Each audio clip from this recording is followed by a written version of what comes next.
It's time once again to go racing. It does not get any better than this. The pressure is really on now. Yes, it's pole position. Lights out and we're racing in PSGL. The first lap has been absolute chaos. What an overtake. Oh no! I've never seen anything like it. Side by side again. This will be settled right at the end.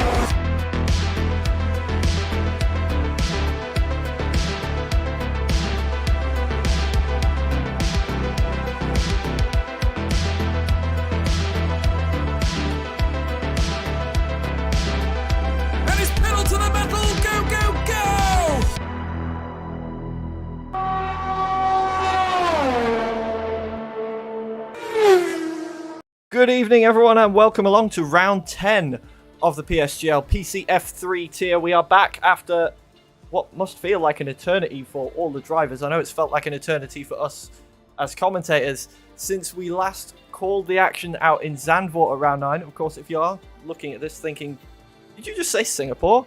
I'm sure this is meant to be Mexico or Brazil. Don't fret, we'll get to that in a moment. We are at the Marina Bay Street Circuit this evening.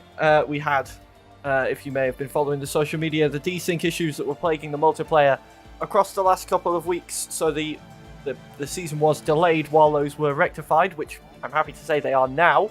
So we are back with the action in what is now round 10 at Singapore. This does mean we have an updated calendar for the rest of the season. As you can see there, the remaining 5 rounds starting out this evening in Singapore. We've got 4 rounds after this. We head to the United States for round 11 as scheduled, but then we are going to Brazil for round 12, Italy for round 13, and ending on Bahrain as we always were going to. That is the updated schedule, and that is how the season will end. We're rapidly approaching the end of the season, and yeah, so much has happened already, and yeah, joining me as always in the commentary box this evening is going to be Sam. And Sam, season's coming to a close, and it's still really tight at the top. Well, yeah, it still is really tight at the top. Obviously, at the start, we had Carter-Lundy obviously basically run away with what would be run away with the title provisionally. Of course, he's still third in the championship, technically speaking, only 8 points off the leader, but obviously he's not driving anymore since he got promoted. And then all of a sudden, one went out, and the other came in. And the other one that came in was Daniel, who seems to be second in the championship right now after not competing in the first 4 races. So the consistency and the performances for him really paying off. But our championship leader is Christian Sendel, who's been here for a while. I guess Mr. Consistent is the best word to really put him. But will that consistency pay off for the final 5 rounds? Oof, it'll be a tricky one considering the form that Daniel is on at the moment. Absolutely, as you say, Daniel on tremendous form. He's only raced in 5 rounds of this season, missing those first 4, and he's had 4 podiums, one of which was a victory last time out in Zandvoort. Whereas Sendel, on the other hand, he's always scored points, but it's been a very differing amount of points each time. He's only had the 3 podiums, one of which was the victory in round 5, and he's going to be looking to try and get bigger points hauls. Of course, he only scored 1 point out in Belgium, he was 4th last time out in Zandvoort, so he picked up a solid 8 points there, but it's not going to be what he wants. He wants that full 16 for the win to try and keep those title hopes alive. He does still lead by 4 points, as you can see on the screen there, but you've got Sendel in the lead with Daniel. You've got Carter-Lundy, who hasn't raced in 5 races, as you say, right up there as well. Morgan Ball, of course, is only a few points behind as well. Alvaro on 48 is still in with a shout. And anyone could still take it with these 5 races to go. But it is going to be a matter of who can pull those points out of the bag, who can bring that consistency, and who can show up. Obviously, with all these drivers, obviously have lives outside of the league as well. Sometimes they can't attend, and of course tonight is no different. There are a few drivers that haven't been able to attend. For example, Paul Eckermeyer, we just spoke about, who's moved over to Mercedes. He isn't driving tonight, unfortunately. He's suffering from COVID, so we wish him well and a speedy recovery. Hopefully we'll see him next time out. We've also got Jay Verhage also not in this evening with technical issues with his pedals, I believe, still being repaired. And we do have 4 reserve drivers joining us tonight. We've got Kaiden Forbes driving the Red Bull, Marcus Thorler in the McLaren, Tony Rishi in the Haas, and DV19 in the Williams. Now, we've seen all of these drivers at least once so far this season, so we have at least some level of understanding of them, but perhaps not of their best. We've had DV19 who started last race and only finished in 10th. Tony Rishi has 1 start to his name as well, again last time out, but didn't get any points, unfortunately, so he'll be looking to rectify that this time with his reserve standing. Marcus Thorler we've seen a lot through the season, 23 points for him. Kaiden Forbes, who has 2 starts in Portugal and France on no points, will definitely have a point to prove, as well as all of our championship contenders who are going to be out there on the grid this evening. Now, we are going to Singapore, as we were saying this evening, so let's take a look at the Marina Bay Street Circuit. Of course, we've got 23 turns, 5.063 kilometres of night race street circuit. Of course, the first night race to be held in Formula 1. The track, in its current form, has undergone some modifications through the years, of course, back since 2008. We of course saw the infamous Singapore sling chicane being taken away in 2013 as the old turn 10, and then we've also seen turns 11 to 13, 16 and 17 reprofiled to give us the version of the track that we are going to be racing on this evening. And I think it's safe to say it's a bit of a Marmite track, this one, Sam. Yeah, you either love it or you hate it. That's the term that you usually use for Marmite, and it is kind of with this track. I think a lot of people, obviously, more on the hate side of this track, if I'm honest with you.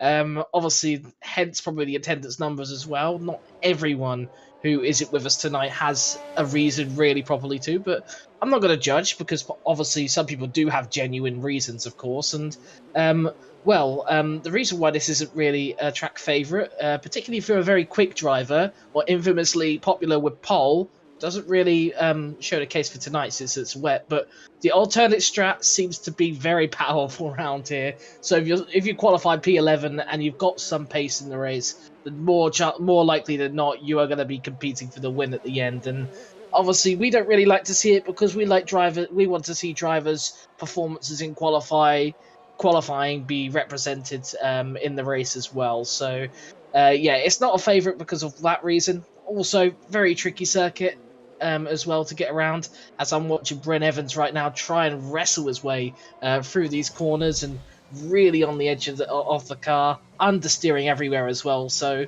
yeah, as you said, it is like Marmite. You either love it, you hate it. There's no real in between, to be honest. Bryn in the wall as well. There was a bit of the front wing missing after that, and a wet Singapore. This qualifying is going to be very, very interesting.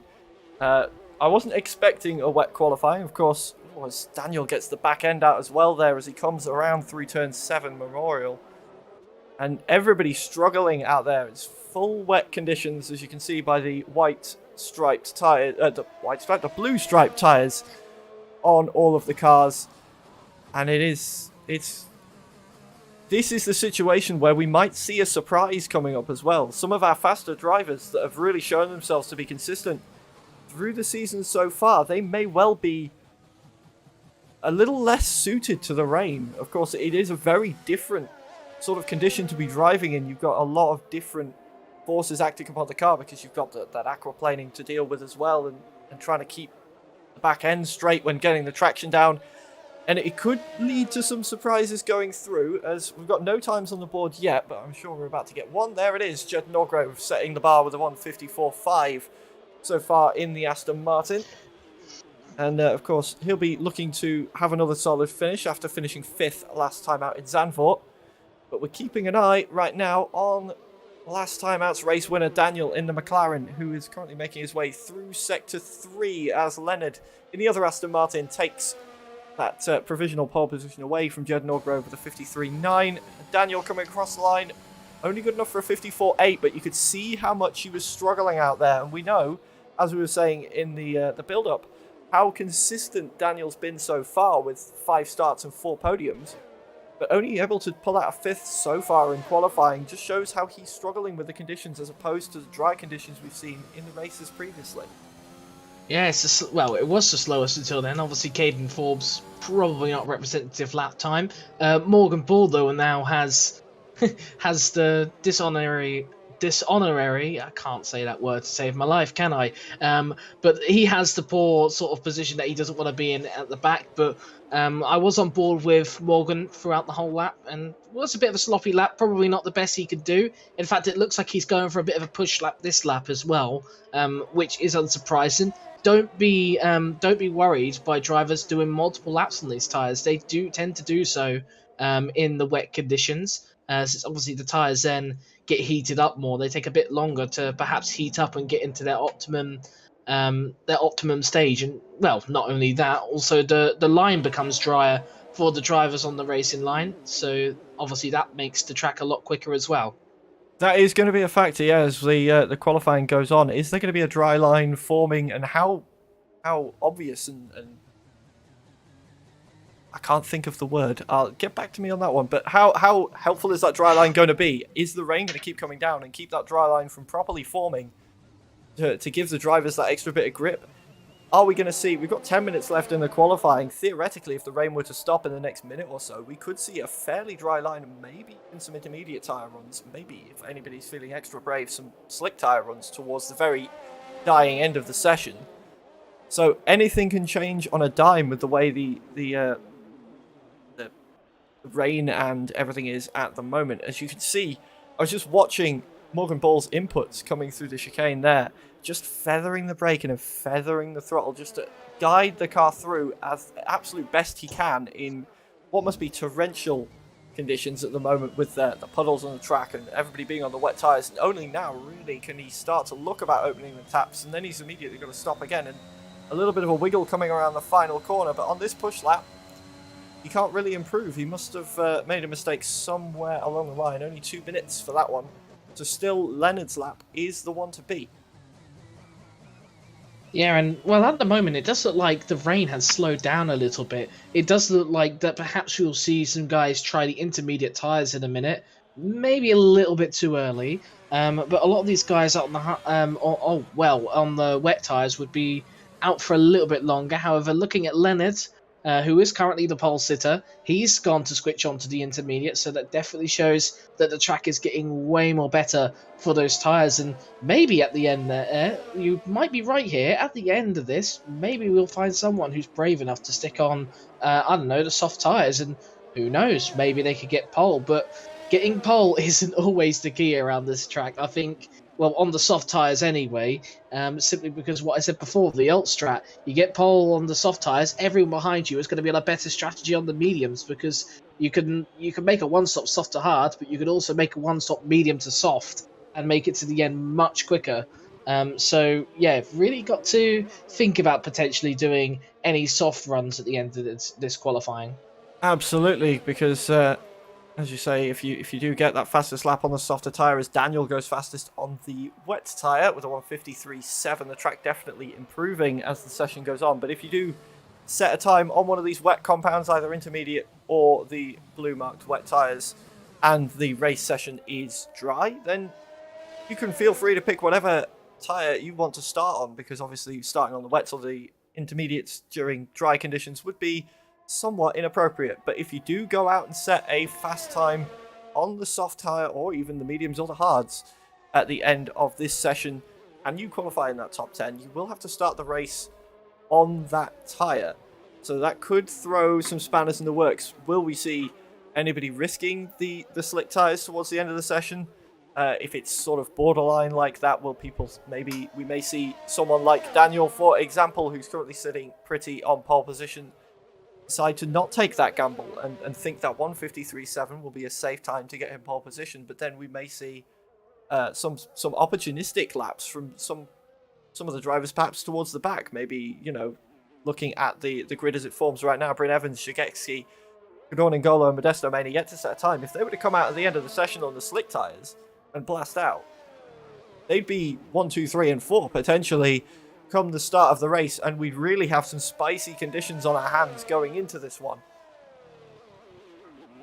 Yeah, I mean, it wouldn't surprise me with Modesto Mena because he's already won 2 races this year. Let's not forget, even from the back of the grid with one of them. So we know Modesto's got the pace, but in qualifying he is like this a lot. I have noticed in qualifying he doesn't usually get on the board very early. Usually leaves it late to get on the board. So it's not surprising me Modesto is around that position at the moment. I think Cordon is a little bit similar as well. He usually leaves things late.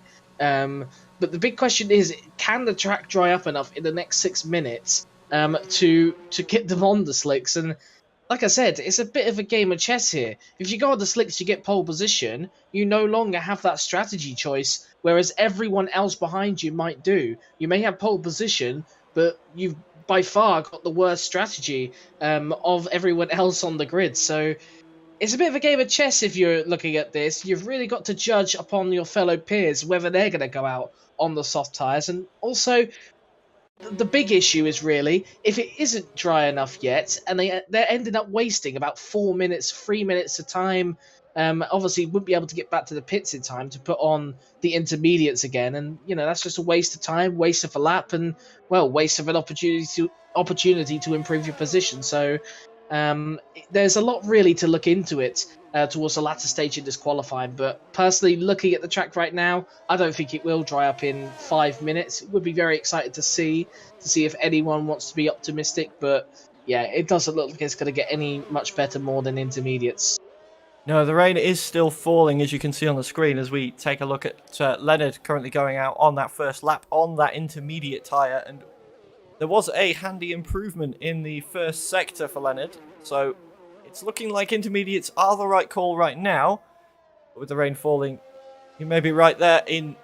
This will be the tyre we see the fast lap set on as 1:53.4 for Leonard. Puts him 0.3 ahead of Daniel. Of course, Daniel's time was on the wet tyres on his last lap before he came in that stint. 5 minutes to go in the qualifying. Most of the drivers now putting the intermediate tyres on. Of course, the ones on the wet tyres. We've got Thomas Laminen still out there on the wets, trying his luck. At the moment, I imagine we'll see him coming in possibly towards the end of this lap. But on the intermediates, given the pace of everybody else, only other drivers at the moment on those tyres, Jageksi. I do apologise for forever butchering that name, and Marcus Thorler on the wet tyres, but they're both in the pits at the moment, so I imagine we'll see them changing those tyres as well when it comes to coming out for a lap. Now, last timeout's race winner is now out on circuit on the intermediate tyres. He'd set the fastest time on the wet tyres, and now he's going to look to replicate that on these green intermediate tyres. You can see he's got a AlphaTauri for company in the form of what I can only imagine is going to be Matthew Roberts, who gets nicely out of the way, in fact. So Daniel's going to have some clear-ish track ahead of him for this outlap before he goes on to try and take that pole position back away from Leonard. And I feel like there's going to be a lot of dueling between these two as Leonard's teammate, Jed Norgrove, goes fastest with a 1:53.221. And we're seeing some yellow flags for some just position jostling towards the end of the first sector. But there's going to be, it's definitely a fight between the McLarens and the Aston Martins by the looks of things around here, Sam. Yeah, definitely. At the moment, it's still early days. I mean, you still got both these Red Bulls in that midfield mix and both Williams in that midfield mix. Then from that point, it's a bit of an interesting one. It seems like Tony, who was supposed to go in, he has mixed up with the Alfa Romeo, but the Alfa Romeo was available, so I don't think you really get too much done for that. I mean, I would be surprised, but we do have to be strict sometimes in life. But yeah, both Red Bulls at the moment, they still got the potential to be up there, and obviously Alvaro has just set a time and has broke up that 1-2 of the Aston Martins at the moment. But yeah, with 2 minutes to go, I'm still so clueless about who could get pole position here. There's so many drivers who potentially could. Yeah, with the way the conditions are going, I think any single one of the now 15 drivers we've got on the grid could take away a pole position here, as seeing Daniel go out for his first flying lap. So let's ride on board then as we head through the first few corners, through Shears, through 2 and 3. And as we head through what will be the first DRS detection point on the circuit, we head through turn 4 into 5, onto the first DRS zone of the circuit as we head underneath the Fanatec bannered bridge. we go. Pedal to the metal behind the wheel of that McLaren, even in the intermediate conditions now. And on the anchors as we head through turn 7 and into turn 8. And we're into some twisty bits, but not the twistiest bit of the circuit as Jed Norgrove goes pole position once again with a 1:52.4 now. The time's falling even more with pretty much everybody out there at the moment. We'll keep with this lap for now as we head into what was the Singapore Sling Chicane turn 10. And what is the sector time as we head through Sector 2 going to look like? We've got the end of Sector 2 coming up. We'll see what the split's like for Daniel. Can he challenge Jed Norgrove's pole position as we head out onto the straight now, down towards turn 14 at Connaught? And this is where the end of the sector is going to be. Leonard goes fastest with a 1:53.7, but look at the time savings by Daniel so far. 0.6 up on his personal best as we head into the final sector of the lap. Purple in the second sector. Now we're heading towards the grandstand section of the track. Ever so twisty coming up with all these 90-degree corners, with a few of them, as we were saying before, having been reprofiled, but so far Daniel keeping everything neat and tidy even in these wet conditions.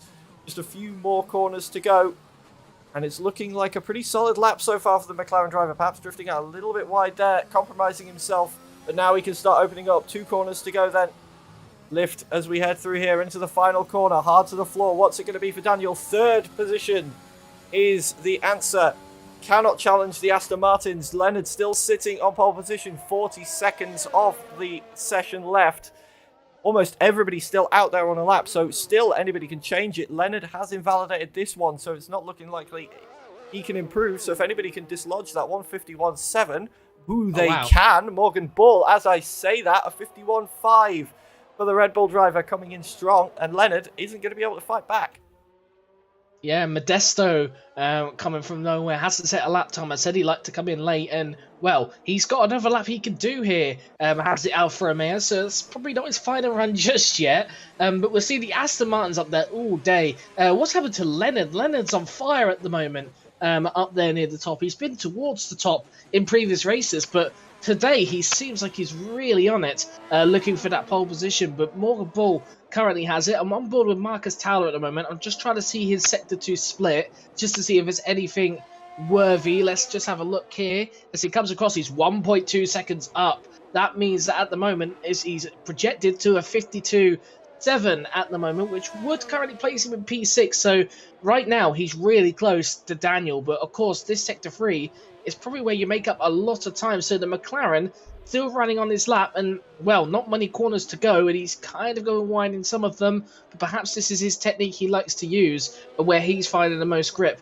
A lot of them have been on the inside, but Marcus Towler preferring the out. But anyway, 2 more quarters to go. In the dry conditions, it's a slight lift here, and that's it. But in these conditions, it's a little bit more than that. As he comes across the line now, it's a 52.3, and, well, he's ahead of Daniel, so good performance. But for how long? Because Daniel's just coming to the line now as he goes P2 there.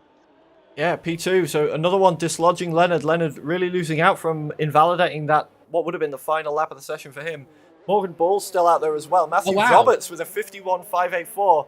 This leads nicely into what I was about to say as we head through the final couple of corners with Morgan Bull. He has been improving on this lap, but can he retake pole position? Yes, he can with a 50.8. The first driver, as we see it, Alfa Romeo in the background. That was Modesto Mena as well then, coming across the line almost sideways to take P2. Thomas Laminen coming in P3 as well. The driver's leaving it till last, coming out with the best results here, it would seem, as Jed Norgrove now coming towards the line, P8. And did he cross the line in P2 there? I didn't quite see it. I was watching Gordon N'Gola cross the line because it seemed to be in those real last minutes, or last seconds, should I say, those 4, Morgan Bull, Jed Norgrove, Modesto Mena, and Thomas Laminen, and even Matthew Roberts as well. So the top 5, they just stormed to the front. They were all in the midfield beforehand, and they're all the top 5 now. So pretty impressive last laps from them. And, you know, that's what I was saying right at the end there and everything. The time really does matter in these conditions that seem to be when the track is drying up, of course. So it really worked out for Morgan Bull. And, well, when he set his lap and everything, I was like, what? Like 7 tenths clear of P2. But obviously that was disrupted by, obviously, Thomas Laminen, Modesto Mena, and Jed Norgrove. But obviously, It's pole position again from Morgan Bull, but we've seen this from Morgan Bull beforehand. He's got on pole position, but he's still not won a race, I don't think, yet this season. No, he has. He's had a few sort of dodgy races, is probably the right way of putting it, where he's had the opportunity to take the win, but hasn't been able to capitalize on it earlier on in the season. But now he really has that advantage here, as it's looking considerably drier down the pit lane as we get ready for the race start. But just to confirm, at least the top 9, which I was able to write down before the screen went black there, we will confirm the rest of the grid, of course, once they do pop up. Morgan Bull taking pole position. It was Jed Norgrove crossing the line in P2 towards the end, with Modesto Mena, Thomas Laminen, Roberts, Daniel, Leonard, DV19 and Marcus Thorler coming up towards the back end of that top 10. And yeah, so we've got Morgan Bull looking to capitalise and get a good result from P1. We've got some somewhat surprising, somewhat unsurprising, I think is probably the best way of putting it, positions just behind, because of course we've got Jed Norgrove, who we know is quick, Modesto Mena, who likes to come out late, as you say, and just one lap done, that's it. Taking P3, Thomas Laminen, possibly the highest start position we've seen him, as we can see the whole grid forming up right now. But we've got the likes of Daniel and Leonard down in 6th and 7th. They were 1st and 3rd last time out in Zandvoort, so the work is there for them this evening as we're out on the formation lap, with Morgan Bull leading everybody around the Marina Bay Street circuit, ready to take us into what will be a 31-lap race of the 5.063 kilometer circuit. And plenty of action to come with drivers out of position. We've got Jagecki down in 15th, Caden Forbes 14th, Alvaro 13th. What can he do from back there? Bryn Evans 12th. Tony Reich, we saw joining the session late, come out, pretty much did one lap and put himself in 11th. And he will be potentially one to watch as well. As we said before, he's only had the one start and hasn't scored points so far. Will be battling for his life for that top 10 finishing position, I'm sure. Kadona Golo currently occupying that P10 slot behind Marcus Thorler and DV19. Leonard and Daniels, who were saying, starting 6th and 7th. If they want those solid points finishes we've been seeing, they're going to want to move their way up the grid as soon as possible through this race to be able to secure those. Matthew Roberts starting 5th, Thomas Laminen 4th, Modesto Mena in 3rd, and Morgan Bull and Jed Norgrove on the front row of the grid. And we were talking about it before the race, the alternate strategy, if we put up the tyre choices to start with, almost everybody, Sam, starting on this hard compound of tyre, with the exception of Tony Reich, Alvaro and Jagecki. Yeah, well, obviously, the main, I reckon, is hard soft we're looking at for this race, and I'm interested to see what the medium tyre drivers will do, whether they'll try and do medium soft. I did say medium soft might be the case, but it's very interesting. They could also try medium hard as well, but definitely the guys on the hards are definitely, I'm almost certain of it, they're going to go for a hard soft strategy. I mean, I say that one might go for a hard medium strategy, 1 or 2, because obviously the durability of the softs are absolutely woeful around this track, whereas the mediums and hards, they seem to last a good while. Yeah, absolutely. And the medium runners, the 3 of them, they'll be providing some good information to our top drivers to know how well those mediums can hold on the later we get through the stint. But as we are now sitting on the grid, 5 lights are coming on. And it's lights out and away we go for round 10 of the PSGL F3 PC tier, and it's a good start from both of our front drivers. Jed Norgrove already looking up the inside. It looked like there's a bit of contact there with Morgan Bull, but Morgan Bull holding on for now. Modesto Mena sniffing around the rear of those cars, trying to find a way through, and it's too wide a little bit further back as Bryn Evans takes a position. Kudon and Golo's gone backwards at the start. Tony Reich managed to get up into the top 10 as well, and Daniels made a move on Matthew Roberts as the race started. Leonard's lost a position, but now look at this, battling for the lead. Jed Norgrove taking a look, but Modesto Mena looking up the inside of the Aston Martin as we head through there. Not quite able to get the move done. Just about defending his P2 position for now. And as we start, I was about to say we're about to start getting into a bit more of a train going on. But look at this, with Leonard, DV19 and Tony Reich fighting themselves out, as well as Alvaro and Bryn Evans in the background. Bryn Evans battling with Alvaro all that long as the predicted pit stop strategy shows itself up once again. Let's take a look at the AlphaTauri driver then.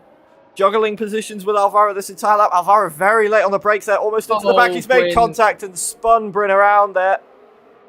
And that's not what you want to see on the opening lap of the race. Very unfortunate there for Bryn, as he's lost his front wing entirely there, whether that was a wheel issue or not, I'm not sure, but he's going to have to make a pit stop now, as he's about to get jumped by Caden Forbes as well. And that is a very unfortunate start for Bryn Evans in this race.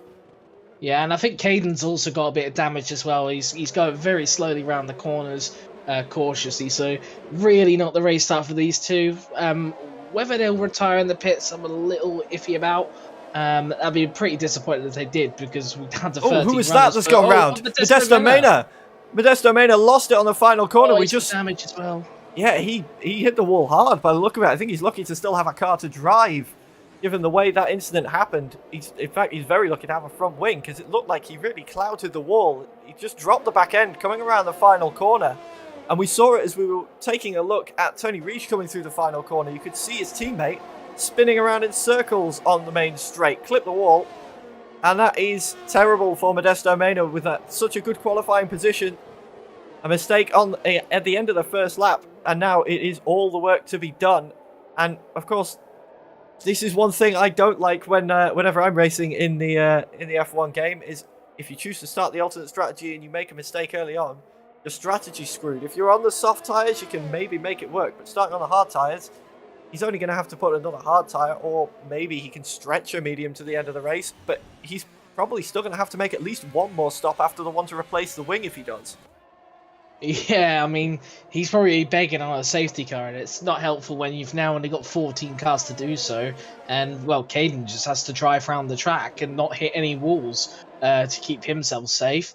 But the thing is, we've had a bit of an electric start at the moment. I think Thomas Lamminen is really holding this group up behind them at the moment. Well, he's definitely not holding the pace with the two leaders, and this is even before DRS. If Daniel can't get past Thomas Lamminen once the DRS comes in, which will be at this lap, then that gap is only going to extend between Jed Norgrove and the driver in P3. So really, this is not a good situation for Thomas Lamminen and that group behind, because those two are now going to get well away from them. Yeah, absolutely. That lack of DRS is going to come in very, very handy if you are Jed Norgrove, and not so handy if you're Thomas Lamminen on these next few laps of the race, as Daniel, Matthew Roberts and Leonard all sniffing around the back there. You can see the DRS open on every single one of the cars behind Thomas Lamminen, and just how close Daniel was getting into the braking zone. But in his defence, it was a very good defence by Thomas Lamminen, still holding the position for now. But of course, we've got another DRS zone coming up down the main straight towards the end of the lap, so he is going to have to defend again from the DRS threat. But to play devil's advocate, as soon as Daniel makes his way past, if he can't match the pace of the leaders, he's going to become that cook as well, and we're going to see plenty of juggling of positions going on. So it'll be interesting to see when somebody gets past, if they've got the pace to pull away or not without that DRS assistance, as Leonard gets past Tony Reich in P6, or is that defending from Tony Reich in P6? Either way, they are jostling positions back there towards the back end of this train at the moment. And Tony Reich, we said he was going to be hungry for points after not scoring any last time out in his first appearance. He's sniffing around Leonard, who was on the podium last time. Yeah, it must have been defending for Tony Reich at this point, because Tony's just trying to get ahead of everyone at this point, because obviously on the medium tyres he's trying to make the most of it from them. So I wouldn't be surprised if it was him attacking Leonard and Leonard trying to defend, which, to be fair to him, he's done a pretty good job at, because he's obviously still ahead. And well, now that DRS has come in and everything, it's less of an advantage at the moment for Tony Reich, since there is a humongous train going from P3 all the way down at the moment to P11. So not very helpful if you are on the medium tyres, and you don't really reap too much benefits in the long term. So, Daniel up the inside of Thomas Lamminen. Sorry to cut you off there, Sam, as we head into turn 7, but he's gone wide and Lamminen's coming back at him, but not quite able to do it for now. So for now, Daniel has managed to get past Lamminen, and now will be the test, as I was saying before, of just how much pace has he got in that McLaren. Can he pull away from Laminin without the DRS assistance of Jed Norgrove, who's 3 seconds down the road now, as Caden Forbes also now retires from the race. And through this sector of the lap so far, Daniel not pulling away massively, but definitely he's got a sector to go. He might just about manage it. Half a second the gap at the moment, which is the gap back from Laminin to Matthew Roberts at the moment. He just needs to get past that 1 second window to give himself a bit of breathing room from the Haas, and then he can focus on trying to reel in Morgan Ball and Jed Norgrove, who are waltzing away at the moment. Yeah, well, I mean, it's much harder than it looks, to be honest with you. With those two in a DRS trade with each other, they're only going to keep pushing each other to a new level, and especially if they're switching places, Norgrove and Ball, they're just going to extend their lead away. You can see on the straights, Daniel loses about 2/10 to Jed Norgrove there. I mean, I know Jed Norgrove probably makes up the 2/10 on Morgan Ball, but it's not helpful for Daniel right now because he's got a lot of work to do now to see if he wants to get into that fight for the win. And you can already see how far they are up ahead of everyone else. Laminin really, I wouldn't say holding everyone up, but really falling back to the front too, and it's really kind of cost that group of cars, or well, almost basically everyone on the field. Yeah, it's looking like it might be a 2-horse race, unless we get some fancy tactic shenanigans coming into play a little bit later on, or dare I say a safety car as the race continues. Because of course we are on a street circuit, and if somebody has a rather large accident, I can imagine we'll probably see a safety car as a result of that. So that could turn everything on its head should it happen, but fingers crossed we don't see that. We do only have 13 drivers left at the moment. I'd rather not see any more of them drop off the circuit where at all possible. We pray to the racing gods that everybody finishes this race in one piece at this point. But right now, Daniel, he's made his way past Thomas Laminin, but he's not pulling away from Thomas Laminin, and he's not really catching Jed Norgrove either. He's sort of swapped positions to become the cork in the bottle, which is definitely not what he would have wanted. Yeah, well, like I said, I think it was always going to be difficult to close into the top two, but I see your point, though. You would have supposed you'd be able to get away from Thomas Laminin, because the DRS zones really aren't too long here, except for obviously the second one. But it has helped Thomas Laminin a lot. But as you can see by the ERS, Laminin is using a bit more than what Daniel is at the moment to try and just try and keep up with Daniel for now. But Daniel's just kind of in his own world at the moment. He's not needing to have the pressure of defending from behind. He's also not got the pressure of attacking in front of him, because these front two, not only they're miles away and everything, they could get themselves in their own scraps. So if Jed Norgrove does decide to go for the lead and everything, it could actually help Daniel. But at the moment, I think we're going to see a bit of a neutralised race. Yeah, for sure. It becomes a little bit of a race of trying to look after your tyres better than the next guy at the moment, to try and get that extra strategy in. I think whether the undercut or the overcut's going to prove out more powerful, I'm not too sure around this circuit. For all the pages of notes I've got, I don't have a note on that one, so you're probably going to be more of an authority on that than I am, as we're seeing yellow flags. Marcus Thorler has had a moment by the looks of things, but everything still seems to be attached to the car. So he's somehow kept it out of the Marina Bay walls, and it is still going around the full car, but now down in P12. And is it potentially, I know we're probably tempting fate on lap 6 of 31, but as long as Daniel finishes in the points in this race, he will more than likely overtake our current championship leader in Christian Sendel, who isn't here this evening. But if I remember rightly, we've got pretty close tie for the top. I'm just trying to think of how close everybody was. We've got Morgan Ball out in P1. I think he could potentially take the championship lead if things stay as they are tonight. I was just about to say Morgan Ball at the moment kind of would be feeling quite comfortable potentially taking the championship lead. I think there's only 4 points between him and Daniel. So, yeah, of course, at the moment he'd take the lead of the championship only by like a couple of points, or 2 points, or 3 points if he gets the fastest lap, of course. But yeah, he'd be quite happy to sit where he is at the moment. I don't think he's really getting hassled by Jed Norgrove. Norgrove just happy to sit behind Morgan Ball, just work off each other, I suppose. And, you know, I guess it's the same for the rest of these guys. Daniel on the verge of getting away. In fact, he's out for second now. And where was the detection point? That's the question. And it looks like no DRS for Thomas Laminen. So for Matthew Roberts, considering that this pace advantage from Daniel has seemed to break the gap of DRS, a real opportunity for that Alpha Tauri now, and maybe, just maybe, we might get a bit of a shift in the guard when it comes to P4. Oh, Yeah. Laminen's tapped the wall there as well. He did indeed. You may be right. We may see a change for P4, but something else I've noticed as we're saying all this, Daniel is actually catching top 2. He's taken 6/10 out of Jed Norgrove in the last couple of laps, who of course is matching Morgan Ball pretty much blow for blow as well. So Daniel's picked up the pace and is looking to try and join that lead 3 as Laminen is getting hassled for P4. Now, once again, resuming his role as the cork in the proverbial bottle. And you can see Matthew Roberts, Leonard, Tony Reich all so close, closing up behind as we're getting ready to go into the second DRS zone. Now you'll see those flaps open on pretty much every car, and immediately Matthew Roberts stepping out to the inside to get past. And now it's looking like Laminen's going to get mugged into this corner. They're side by side. There's contact between the two, and around goes Leonard.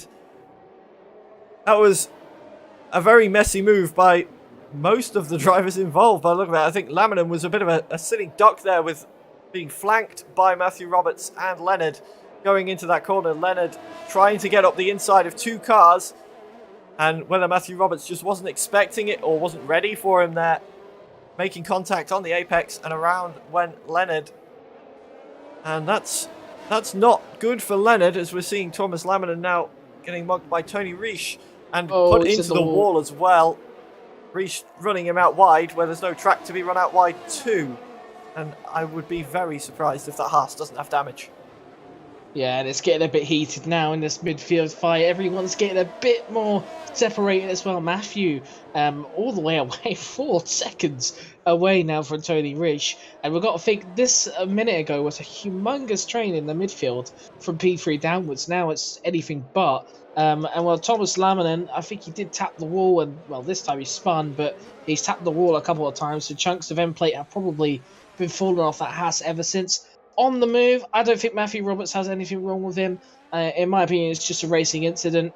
I think Leonard perhaps would be to blame for his own doings. I think, though, he wanted to go down the inside of Thomas Laminen. I don't think he wanted to actually attempt the move on Matthew Roberts, but I think it's just the basis of that. In that occasion of, well, 3 in a bed don't exactly go in that corner, but especially if you're sending it down the inside when there's a guy around the outside who's gone around the outside already. So yeah, a bit of a racing incident. I think Matthew Roberts will be quite fortunate not to have been spun there as well, or not to have been hampered at least. And in fact, he's probably benefited from it because he's all on his own now. Hasn't got any threat from behind. Yeah, absolutely. Scruffy, but I don't think anybody will be particularly to blame for what has gone wrong in that incident before. Now, we're saying unhampered. Given the nature of the hit, I wonder if Matthew Roberts may be worried about potential side pod damage. Of course, that is a thing in F1 2021. It doesn't look like he's struggling with the car too much, so he maybe did get away with that one scot-free, but something to bear in mind as the race continues. And something else to bear in mind now, Tony Reich in 5th on the medium tyres. Can he reel in Matthew Roberts? We saw him trying to side his way through as many people as possible, and indeed sizing right the way through Thomas Laminen almost on the previous lap. And can he reel in Matthew Roberts now to take that position away, as Roberts and Daniel both find themselves in a bit of a no man's land at the moment. Daniel still slowly closing in on the lead, 2.1 seconds the gap now back from Jed Norgrove to Daniel in P3. We still got a couple of these DRS trains knocking about as well. Leonard, for all of his pain through that incident earlier on, really pushing it. You can see there, it looked like a bit of a drift coming through turn 3, but he is right on the back of Gordon N'Golo at the moment. who himself is 1.8 seconds adrift of DVR19, both of whom have penalties at the moment. So if things were to finish as they are, that would be still 6th position for Leonard. So at least with the spin, he's managed to not lose too much. I suppose so, but he would have been happier in the position he had before. He's stuck behind Corden and Golo now, but with DRS8 should be able to get past the Mercedes quite swiftly. But Leonard, he's had a bit of a mare of a race, hasn't he? His qualifying, it's kind of gone downhill since he set his pole lap in qualifying.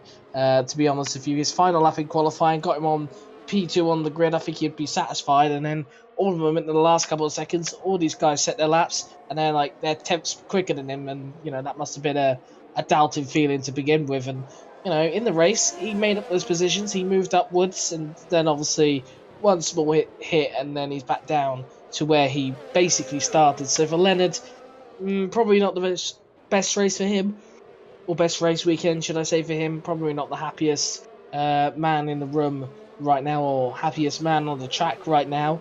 As all Corden and Gola, a bit of a snap of the rear. That'll cost him a bit of time, but yeah, Leonard, he'll chase down P7, but that gap only seems to grow between Corden and Golo and DV19 ahead of him. But let's not forget we do have 20 laps of this race to go, and as soon as Leonard can dispatch of Corden and Golo, he can start setting up after that gap. We know Leonard's got the pace, of course. He's podium finisher here before, pole sitter, as you say, here before as well. So he's got the pace in him. He just needs to knuckle down these final 20 laps. And here we go with the move on Corden and Golo on this lap. There's a bit of a lock-up on that front left as we head into the corner, but nothing too much to worry about. Still makes it through. Position done. And now Leonard can use that pace. Chase after DV19, who is at 2.1 seconds down the road. See if we can see how quickly that gap closes. As sub 2 seconds now for a split second goes the gap between P3 and P2. Daniel still trying to reel in those guys with Roberts sitting a comfortable distance behind. So it's no man's land for one McLaren. But the other McLaren is watching that battle just ahead of him. Marcus Sola. Yellow flag. Nice. We've got a safety car.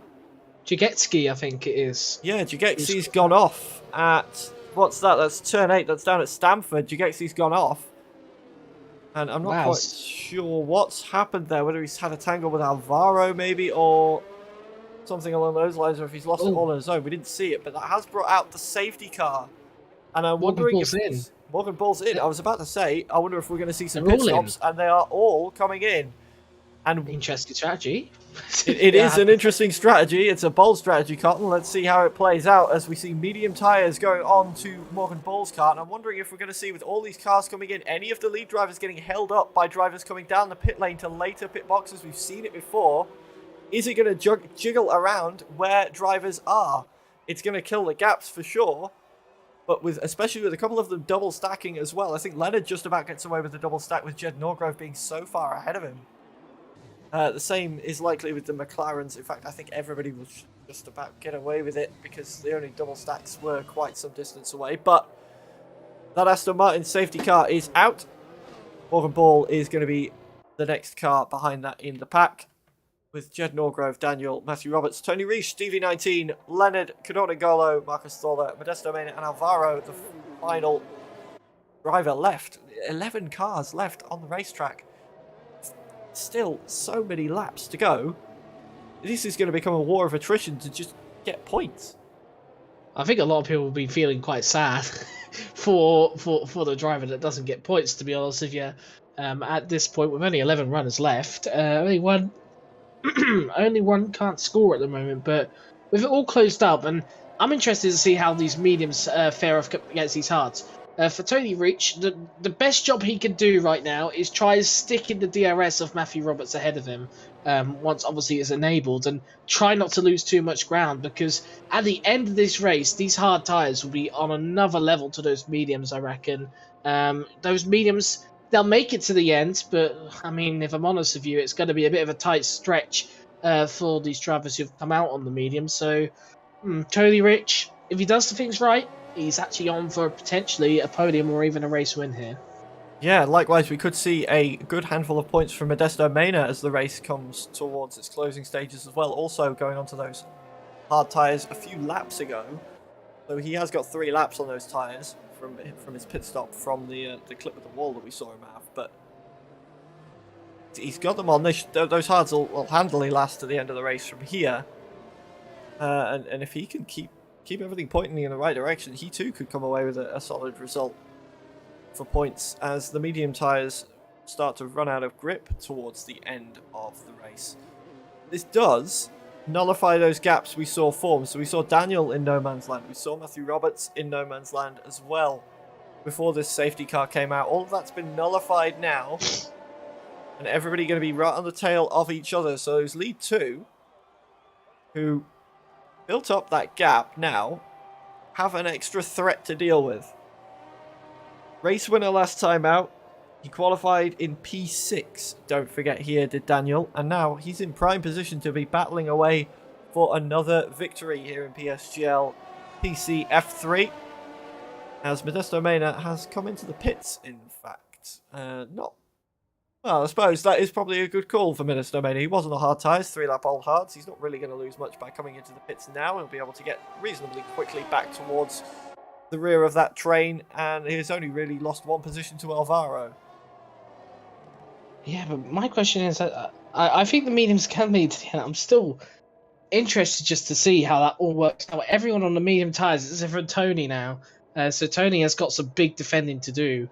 Because in the early, 5-6 laps, there was such an advantage on the medium tyres over the hards. And I mean, we're in for an interesting restart, I have to say, because it could get quite chaotic in the midfield, I reckon, because Tony probably would not want to lose his positions, even if he knows that he's got an advantage at the end. He'd love to keep as high as he can, because obviously re-overtaking or overtaking in general is another story, particularly around the track like Singapore, where perhaps only turn 1, maybe 3 if you're lucky, and then turn 5 really are proper overtaking points. And well, there is one with the corner they're coming up to as well, but still not really many for sure overtaking points.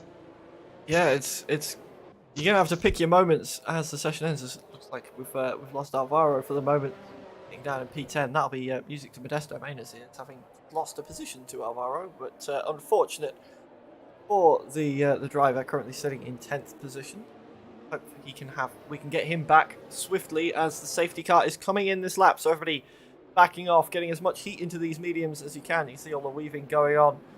Everybody snaking through the grandstand section as the safety car pulls on away and leaves Morgan Ball as the de facto safety car. And we do, in fact, get Alvaro back just in time for the restart. Jed Norgrove pushing slow. Morgan Ball along. Morgan Ball, I think, could have walked faster than that, but now he's gone as we head into the final couple of corners and back out into green flag conditions. It looked like it was a little bit wide there from Jed Norgrove. Is Daniel going to have a look into turn 1? I don't think he's close enough. No, he's not, but somebody who is close enough, DV19 and Tony Reich. We said Tony Reich is going to have some defending to do. That is not how you do it if you're Tony Reich into turn 1, losing a position already on the restart, and he's got Leonard right up behind him now as well, also on the medium tyres and up the inside. So 2 positions in 2 basically overtaking zones lost for Tony Reich, and he's now, Kadorn N'Golo is coming for him. You can see him still weaving on the straights, trying to heat those tyres up. They're still not ready for him to go racing, but everybody else is ready to go racing. Kadorn N'Golo up the inside now, squeezing him out to the inside. Tony Reich is trying to come back at him, but Kadorn N'Golo shuts the door, and now Marcus Thorler trying to get the move, and does get the move as well. And Tony Reich has been absolutely mugged on this restart. Every single car looks like it's going to get past him before we even get into Sector 3. Oh, well, he's done Alvaro there.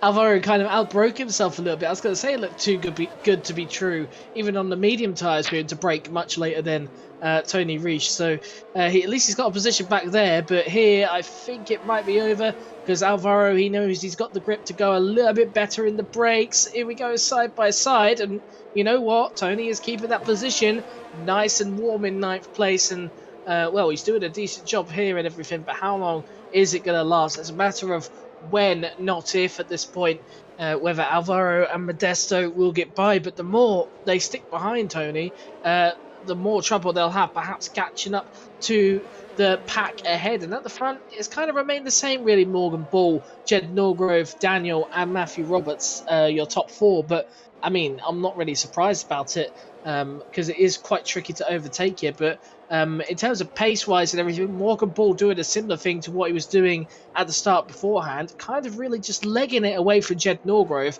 But then obviously he just subtly comes back in again. But the big story really was Daniel, because despite the DRS that Jed Norgrove kept having from Morgan Ball, Daniel was actually closing in, and I think it started off around 3.1 seconds. In the end, it was down to 1.9 when the safety car came out. So Daniel really got the pace on the hard tyres. What's he got on the mediums, do you reckon? Well, that is the question going forward as we approach the halfway point. Leonard and DV19 having a bit of a jostling for position down in 5th and 6th position as Tony Reich has lost another one. And his only hope now is that these mediums are falling apart by the time we get to lap 31 and he can walk past everybody, because unfortunately for him, this race is basically over, if not DV19 having a really bad moment coming out of the corner there. And he's lost 2 positions to Canoningolo and Marcus Thorler. What happened to the Williams driver? We saw him get a bit of a wiggle on and drift out to the left side of the circuit, and then the other 2 drivers just, thank you very much, I will have that from you, and straight past they went. Because we'll be getting DRS at the start of the next lap. So all is not lost for DV19 if he can get back onto the back of Marcus Thorler for now, because he's dropped 1.3 seconds behind now. And in fact, he's coming into the pits as he picked up damage. He must have had contact with the wall that caused that wobble that we saw. And into the pits, that is not what you wanted to see if you are a Williams driver or a Williams fan either in this race. And now, Modesto Mena battling with his teammate. Coming down the straight. Tony Reich at least being able to defend one position at the moment on those hard compound tyres. And battling with Modesto Mena at the moment. And they should both, at least for now, be comfortable as Modesto Mena gets that position done in points scoring position. But for the time being, as we are at the halfway point of the race, Morgan Ball still leads from Jed Norgrove, Daniel, Matthew Roberts, Leonard, Canoningolo, Marcus Thorler, Alvaro, Modesto Mena, Tony Reich and DV19 are our only remaining runners. We started with 11 left with Bryn Evans, Caden Forbes, Thomas Laminen and Jagexi all retiring from the race. Jagexi, our latest retirement, bringing out the safety car that saw all of our drivers make a pit stop except for one, by the look of it. DV19 on 12 lap old hard tyres. That doesn't seem right to me. I think that's gone wrong somewhere, because he was on the mediums. So. He's put on his old pair, I think, which is quite unfortunate. I think you only bring in 1 pair of hard tyres to a race weekend now, or in terms of the short quali and race, because obviously in qualifying you've got no option to use the hard tyres. So I think it is only 1 tyre you get throughout the entire race weekend that you do. So for DV19, he's putting on hold hard tyres that he's used before in this race, and obviously that will not make it to the end. No, and it's bad to worse. Whether he forgot that was the case, or whether he thinks he can get them to the end, and he's maybe picking something up. I'm surprised he didn't go to the mediums. Maybe he didn't change his pit strategy. We'll never, I don't think, be quite sure on what happened. What we can be sure on is these guys at the front are still quite close together, but not as close as Marcus Thorler is to the back of Canoningolo right now, really hunting down the Mercedes. He's got really wobbly coming through there, and if you're Marcus Thorler, you're thinking that position is mine sooner rather than later as we head down towards the Singapore Sling. Yellow flag in Sector 3 as DV19 retires. And that does eliminate one thing we were saying, is that's a bit of a wobble for Marcus Thorler now. Coming down through turn 13. Every driver that finishes is going to score points. Doesn't matter if you finish last, it's still a point with the amount of drivers we still have running. Which at least will be some potentially satisfying thing for Tony Reich should these medium tyres not fall apart the way he probably hopes they will towards the end of the race. He is going to walk away with at least 1 point for finishing as the war of attrition continues around the Marina Bay Street circuit.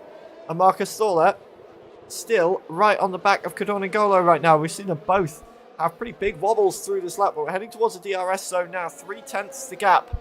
And we've seen the DRS maybe worth about 1/10 and a half, 2/10 so far. Can he get close enough? 2/10, 1.5. No, not quite close enough at this point. But the next DRS zone is going to be longer. The McLaren driver just needs to glue himself to the gearbox of that Mercedes again as we head through turn 5.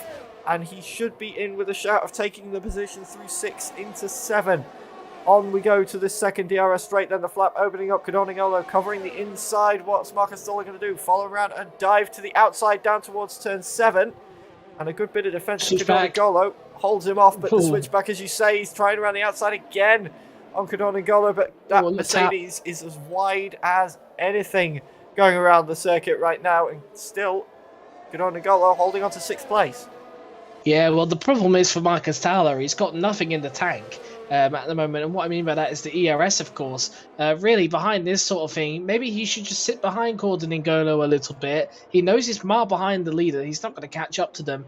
Just fill up your tank a little bit on your ERS and everything. Give Cadorningolo a little hassle. But the more that ERS goes up, then obviously the opportunity will easily come to overtake. And that really hindered him on that long straight. He should have really got the job done, but because he had the lack of ERS through that corner, he couldn't really get the job done into turn 5. And really, management-wise from Marcus Towler needs to improve if he wants to get this position from Cadorningolo, because they are quite equal on pace, it has to be said. And Marcus Towler, if he just juices up the tank a little bit, maybe he will have enough in about a lap or two to close in and actually overtake Cadorningolo. And then obviously if he is quick enough and he believes in his pace, then obviously he could get away from that Mercedes and kind of put himself in his own world, let's put it.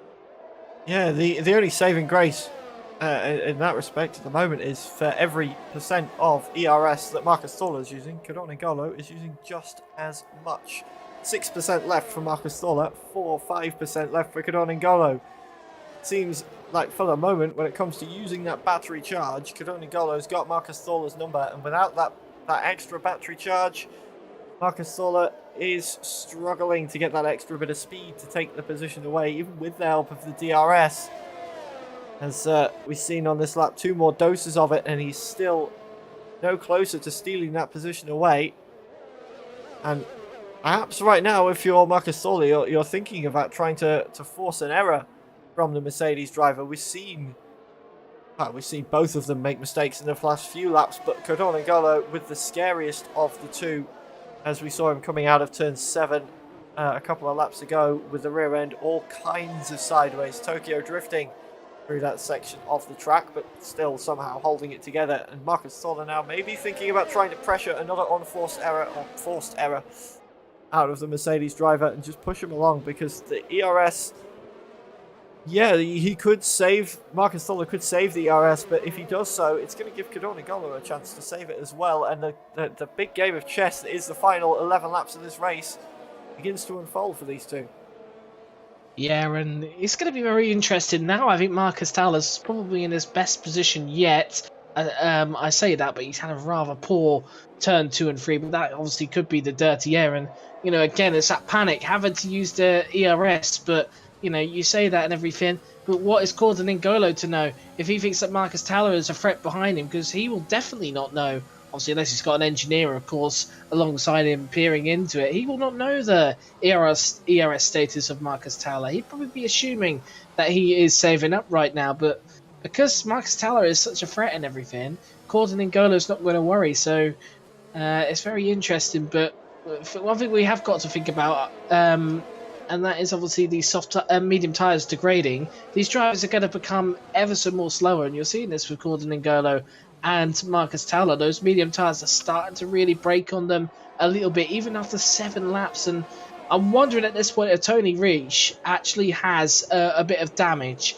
at this point, because although the hards were supposed to be slower and off the pace, I don't think they were supposed to be this off the pace to the guys. And on the straights and everything, he's losing tons of time. So I wonder if a little bit of side pod damage may have been picked up. Remember, he was in some sort of an incident with the guys in the midfield, but then again, nothing really affected him. So yeah, interesting situation for the Alfa Romeo, and well, this battle for P6 is about to hotten up even more because here comes Modesto Mena and also here comes Alvaro to join the battle. So from what was 2 has now become 4. Yes, and speaking of another group of 4 or so cars going around, of course, we can't forget that is a battle for the rear part of the top 10. Of course, we've still got the battle for the front part of the top 10, with the rear of that train currently being Leonard in the Aston Martin, with the shortest gap on circuit at the moment. In front, Matthew Roberts just 2 and a bit tenths between himself and the AlphaTauri in front. He's been sniffing around the rear of that car for quite a few laps now. And all of these guys in the DRS of Morgan Bull, as the timing screen's just having a bit of a wobble. Everybody still there. Marcus Thorler coming once again very close to the back of Cadorna by the looks of things. With the DRS available on this lap, he's pulled himself close, but again, not able to get the move done. It's a similar story with Leonard. He's got 14% battery charge. Matthew Roberts has got less at the moment, so Leonard with the slightest of advantages, but as you say, none of these drivers know the capacity of each other's batteries unless they've got an engineer watching somebody else's stream or something along those lines to inform them. And it becomes one big mind game as we head into the final 10 laps of this race. Who jumps first? Who decides to save? Can they save without any of the other drivers noticing that lack of speed, the lack of pressure that they'll be putting them on, and then saving themselves? And if you're somebody sort of in the middle of one of these packs, say you're Daniel or a Matthew Roberts, maybe you see the driver behind saving, but maybe you want to try and push to get past the driver in front, and then you've got to weigh out whether it's worth it to save or to push harder. And it's all going to come to a head as the race comes into its final sector. You've got yellow in sector 1, Cadorna-Golo's gone off at the first corner. Has he picked up any damage? It doesn't look like it. But that does drop him out of position with the battle with Marcus Thorler that we saw. But Marcus Thorler's got a battle of his own going on. Modesto Mena with the DRS swoops past him on the straight, and maybe caught him napping a bit there. But this is where that battle has hurt Marcus Thorler. 11% charge on the battery. Modesto Mena's just been chilling out at the moment in that DRS train. He's got 2/3 of a battery left in that car. He could use that to pull away from Marcus Thorler now before we get to the next DRS zone if he thinks he's got the pace.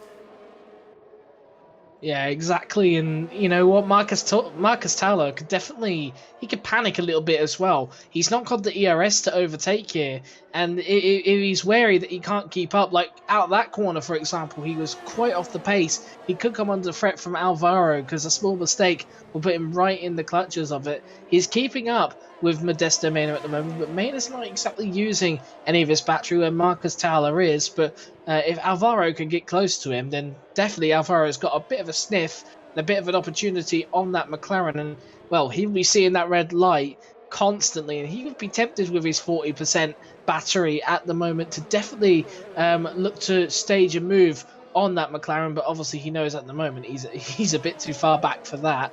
It's a bit like a class race at the moment. You've got your Class A's in the top 5, and then you've got your Class P in the bottom 5, so a very interesting race, I have to say, this has been.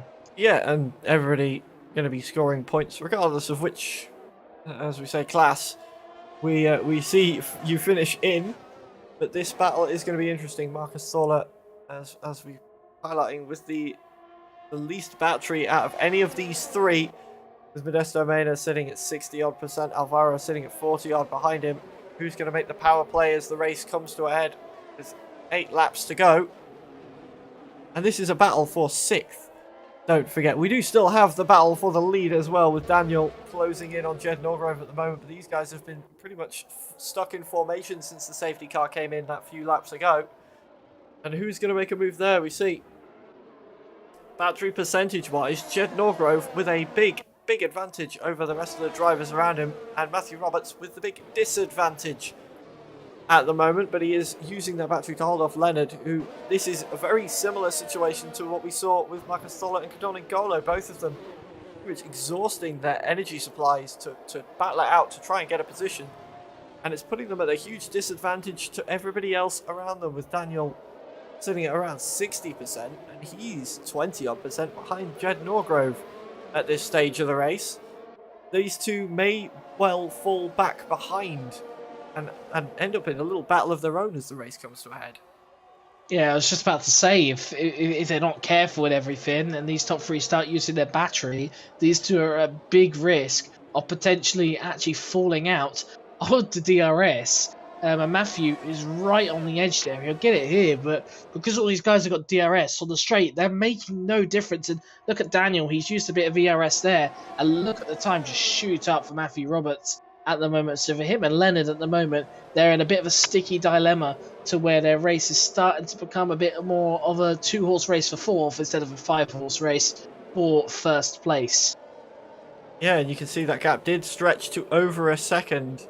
And Matthew Roberts probably going to be panicking just that little bit now, because if that DRS breaks as we head towards the next detection zone coming up around the turn 12 mark, if that gap's over a second, Matthew Roberts isn't going to have any DRS heading down towards Connaught, so that will be a potentially very easy overtake if you're Leonard in the Aston Martin. Luckily for him, he's managed to bring that gap down, so he will be getting the DRS assistance through here. But you have to feel, with the way the ERS is looking, it's only a matter of time before that AlphaTauri drops below a second behind Daniel. And then we end up with a 2-horse race for 4th and 5th as the race concludes. But the podium is still anyone's game, you have to feel, the way the race is going. Morgan Ball with the advantage at the moment in P1, as he has been for pretty much the entire race. Aside from maybe when the pursuits changed slightly in the pit lane during the pit stops, but everything sorted itself back out again 12 laps ago. And the pressure looks like it's mounting a little bit from Jed Norgrove now. He just had a little bit of a sniff through that first little section, just to let Morgan Ball know he's still there. And then everything settles back down to its usual running pace. It's a well-contained race in Morgan Ball, to be honest with you. And yeah, he qualified on pole. He's led from start to finish so far. He's still got 6 laps to go. But obviously, the thing in Jed Norgrove's arsenal is that ERS. But Morgan Ball can very much defend himself with what he's got in the battery. But obviously, the DRS is different. So Jed Norgrove right now, he's really shown. Oh, that's a bad corner though. But he is showing that he has got a relatively competitive pace to Morgan Ball, and I think Morgan will be sitting there quite anxious, I suppose, in the car. He's had so many opportunities where he's been close to victories all season, and it's kind of just gone away from him. And this is a situation perhaps he's probably feeling a bit iffy about himself right now because, well, simply put, it's not exactly very good to be in the lead when you've got a car behind you less than 5 tenths and with a superior battery. In fact, I don't think you can get any more superior. He's got a 100% battery now, has Jed Norgrove. So the big save really is now going to start happening for these drivers out in front. And if Daniel wants to sniff at the win here, he really needs to start saving his battery a little bit because it's now less than half of his full battery.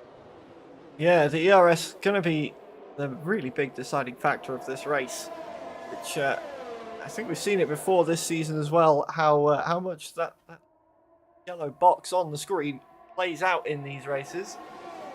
But it does add to the mind games of racing. Some races are just out-and-out wheel-to-wheel races. Some races do play out more like a long game of chess than they do anything else. And this is definitely more of a chess game, trying to get in your opponent's heads, making your way around, whilst also trying to keep your own game right, as N'Golo at least setting himself the fastest lap of the race, having made a pit stop for what I can only believe was some damage he picked up, and putting on a set of the soft tyres, so he may take away an extra point, because of course it doesn't matter where any of these drivers finish, they're all going to get points, so if they set the fastest lap, they'll get an extra one. So N'Golo may at the very least be taking that away as things stand.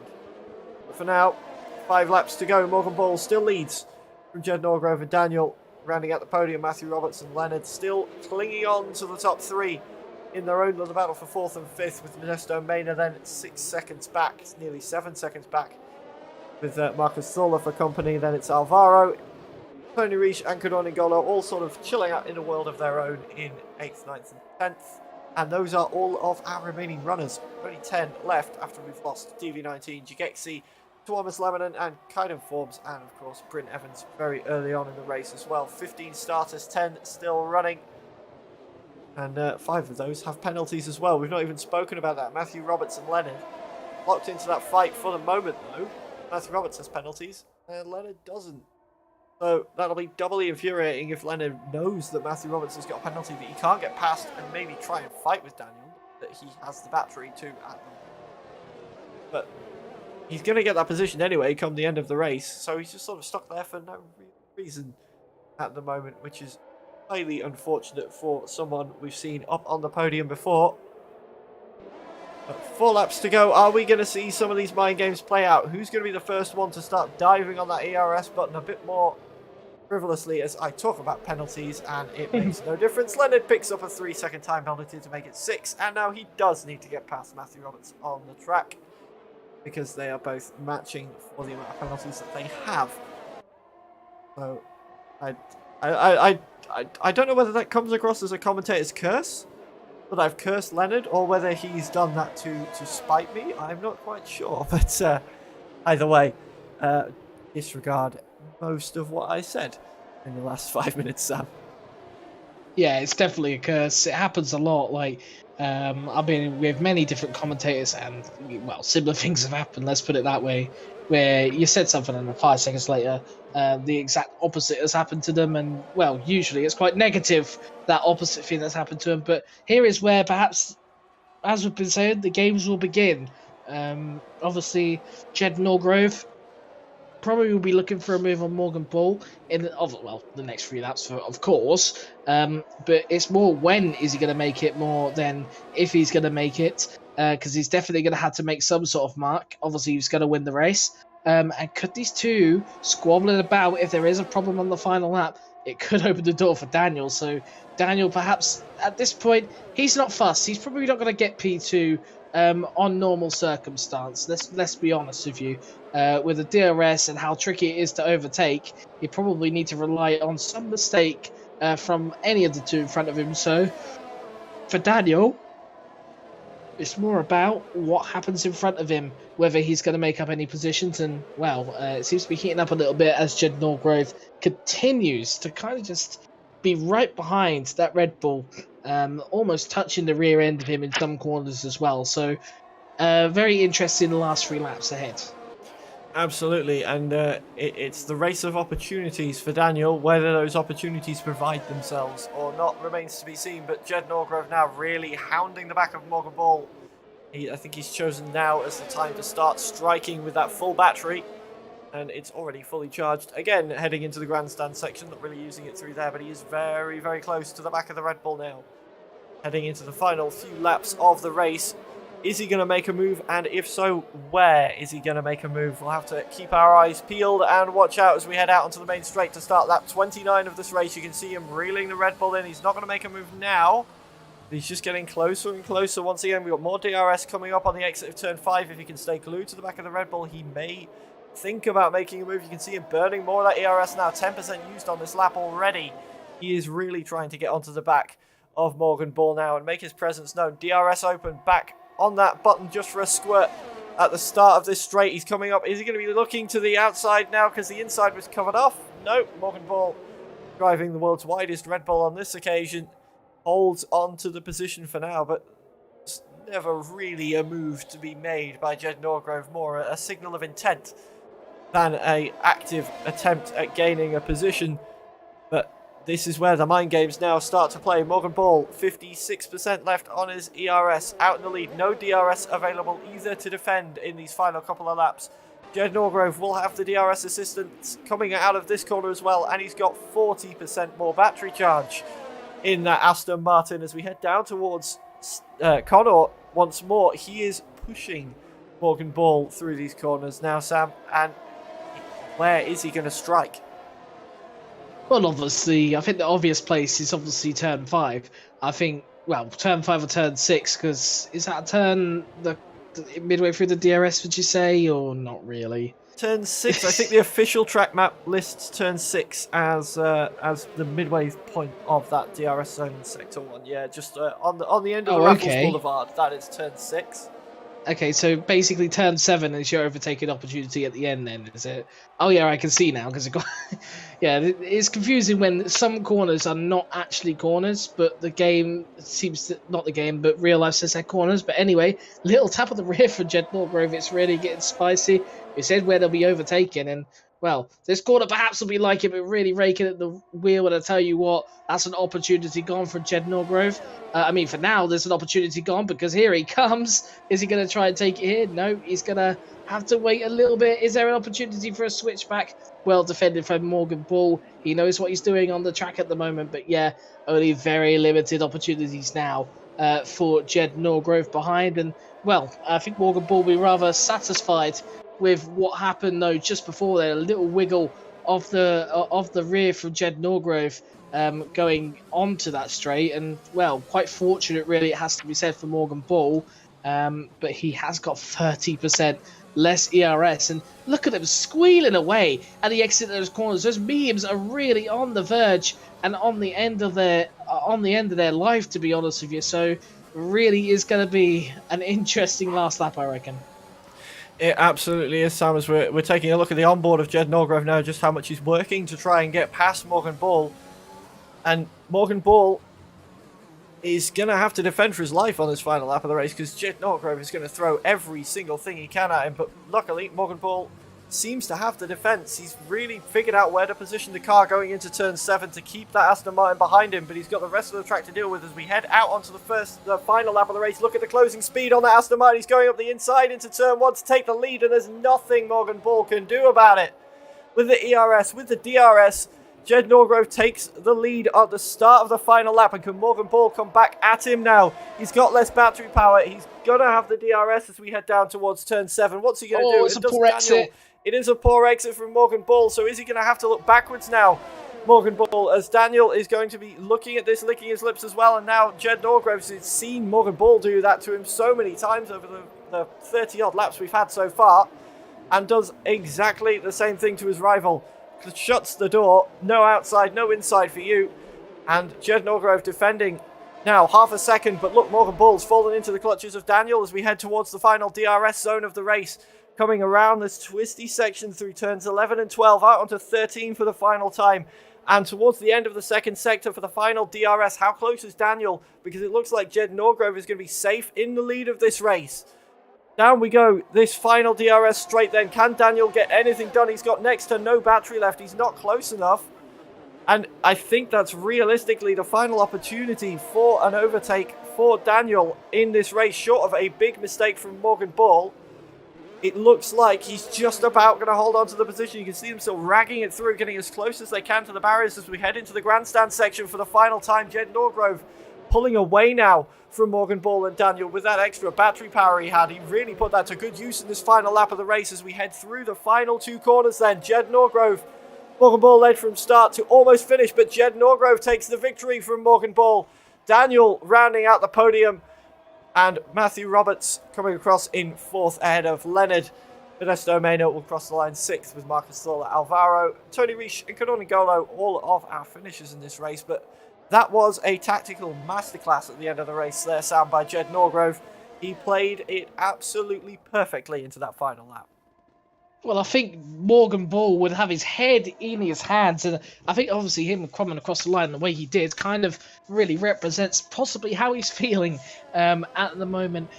His strategy, I could see what Morgan Bull was trying to do. He wanted the overtake from Jed Norgrove to be done into turn 1. That was just tactical right there, because he was going to get the DRS for the next straight. But he's just on the end of those medium tyres. No grip at all compared to Jed Norgrove. Norgrove obviously had been doing better because obviously Morgan Bull had to push a bit more at the front, in front of the cars behind, of course, to try and keep them behind. If you're on board with him, his character post probably would not be celebrating a P2 right now.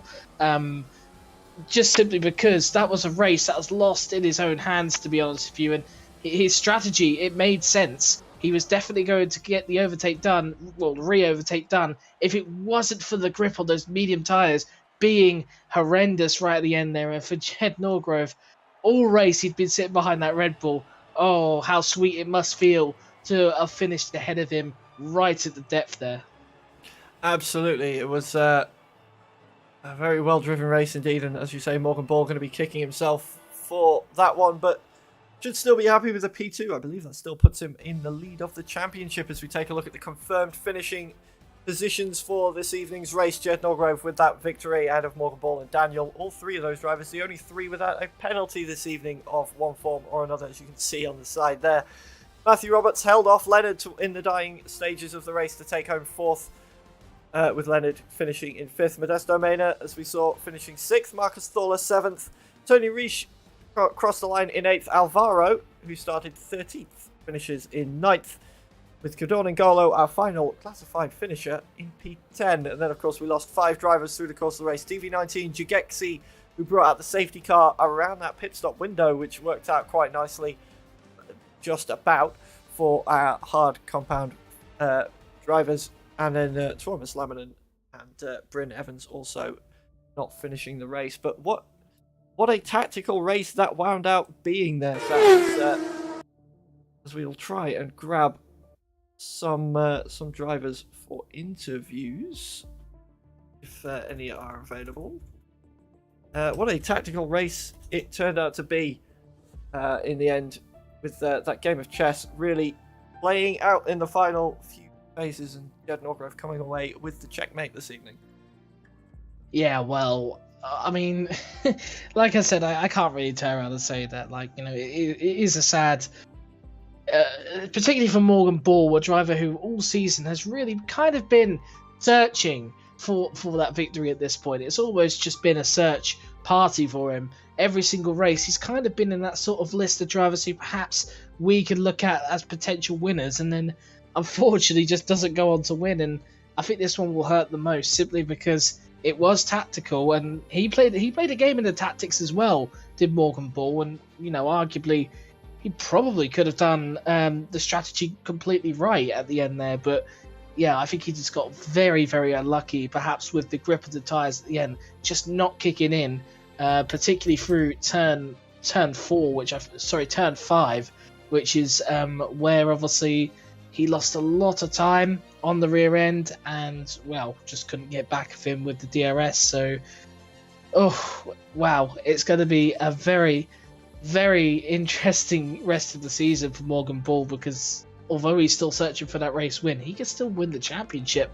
Let's just put that on the table. It's still very much possible he can win the championship and may not even ever win a race this season. Absolutely, that's where consistency is going to come in. But we do have race winner available for an interview, so let's get him in here as Jed Norgrove joins us in the commentator's box for an interview following that race.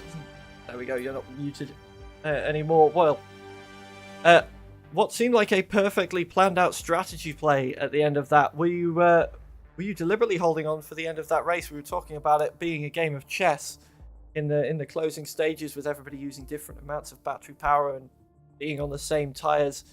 How important was it for you to get that move done into the first corner on the final lap? Yeah, it was.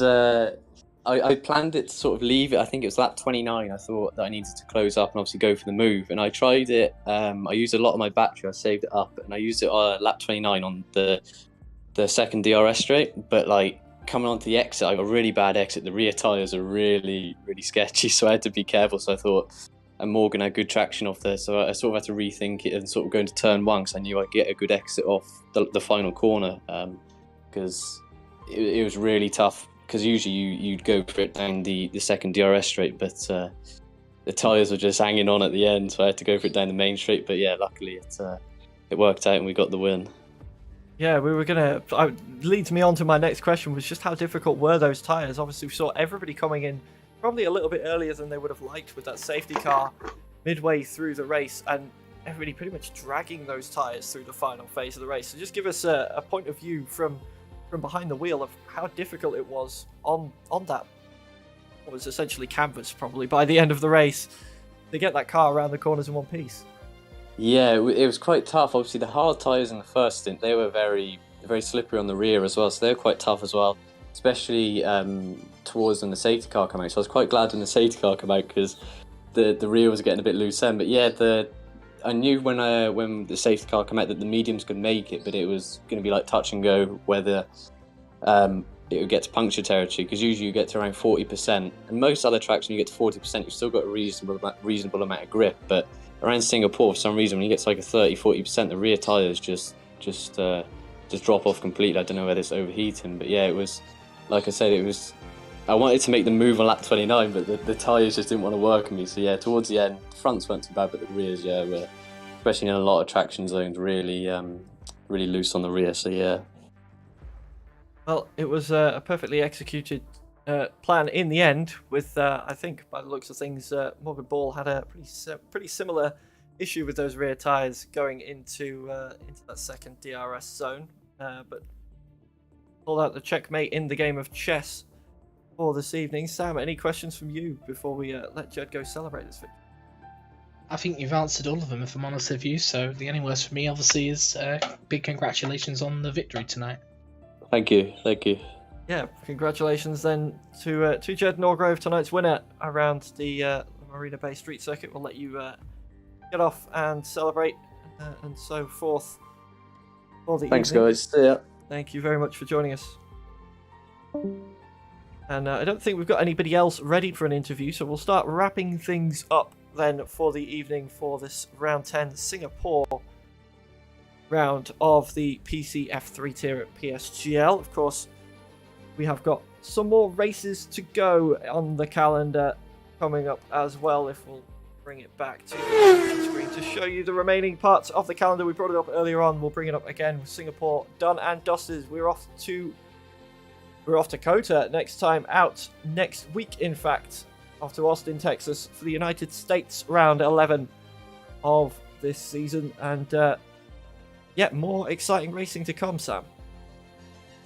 Yeah, for sure. COTA is probably better than Singapore when it comes to the racing, and yeah, I think it'll be a very, very exciting race, I reckon.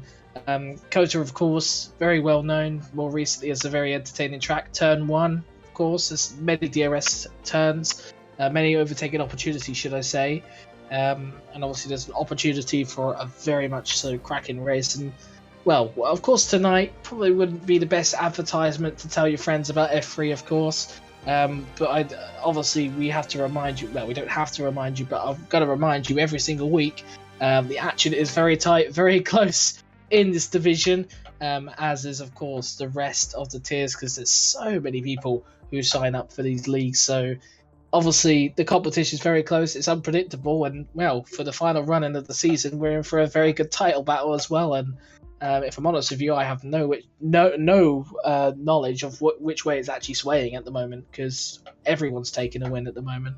Yeah, absolutely. And I'm not even going to try my commentator maths to try and figure out who's coming out in front of this one. I think it's Morgan Ball, but I don't want to say it for sure because he's finishing second, with Daniel finishing quite well. We've got no Sindel, so he's likely not leading the championship this time out, but he's not out of it by any means. It could be anyone into the final part of the season. We will have those updated standings at the start of next week's broadcast, don't forget. And this week's broadcast has once again been brought to you by Grid Rival. Don't forget to join the Premier Sim GL League on Grid Rival. You can do so using the link that is on your screen right now, and join the F1 2022 Fantasy League on Grid Rival. But for now, it's time to wrap things up for the evening. We'll let you get off because I know there is the F2 action at Singapore live right now on the channel as well. So we'll wrap up. Any final thoughts from you, Sam, before we say goodnight for the evening? I think we've wrapped it up well, if I'm honest with you, so no more thoughts. Well, that will be all for the evening then. That was Sam joining me once again, Paul Zytrix Buckley in the commentary box for PCF3. We'll be back next week at COTA. We'll see you then.